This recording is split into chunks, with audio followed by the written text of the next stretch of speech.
नमस्कार दोस्तों, आप सभी का हमारी कहानियों के इस चैनल मेरी कलम से में स्वागत है। आज मैं इस चैनल के माध्यम से आपको अपनी स्वरचित कथा निर्णय सुनाने जा रही हूँ। अरे पूर्णिमा बेटी, मान क्यों नहीं जाती अपने बेटे और बहू की बात। लेकिन अम्मा, लेकिन क्या, आखिर इकलौता बेटा है वह तुम्हारा, बाद में सारी संपत्ति उसकी ही तो होगी।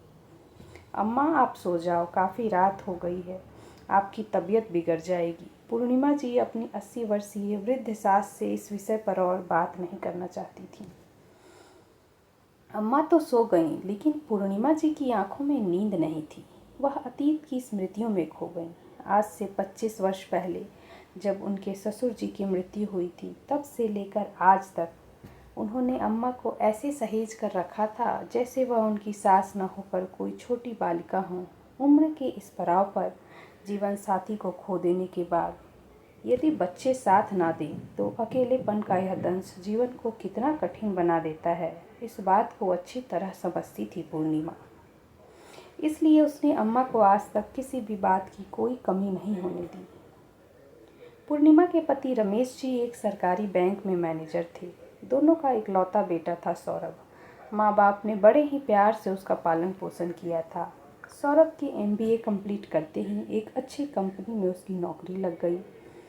रमेश जी और पूर्णिमा ने अपने इकलौते बेटे के लिए आरुषि को पसंद किया और धूमधाम से उनकी शादी करवा दी गई। शुरुआत के 4-5 सालों तक तो सब कुछ ठीक ठाक रहा, लेकिन एक दिन अचानक बैंक से लौटते समय सड़क हादसे में रमेश जी की मौत हो जाती है और पूर्णिमा जी टूट जाती हैं।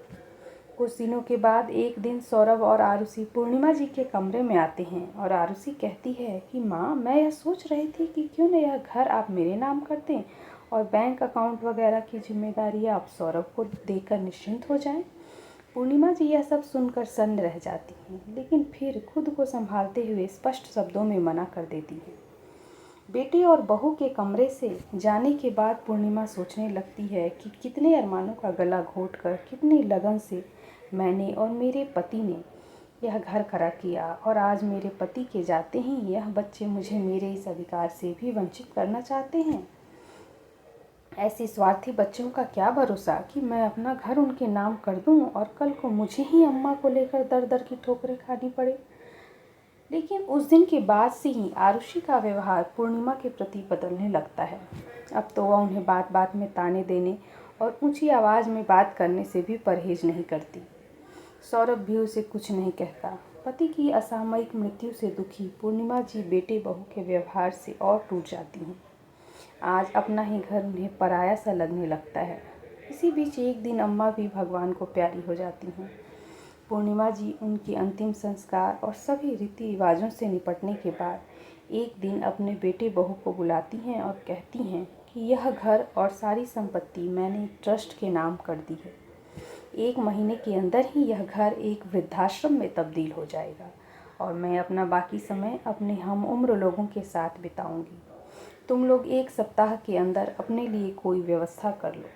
पूर्णिमा जी अपने चेहरे पर अड़िग भाव लिए हुए अपना निर्णय सुनाकर अपने कमरे में चली जाती हैं। सौरभ और आरुषि सन्न होकर उन्हें देखते ही रह जाते हैं।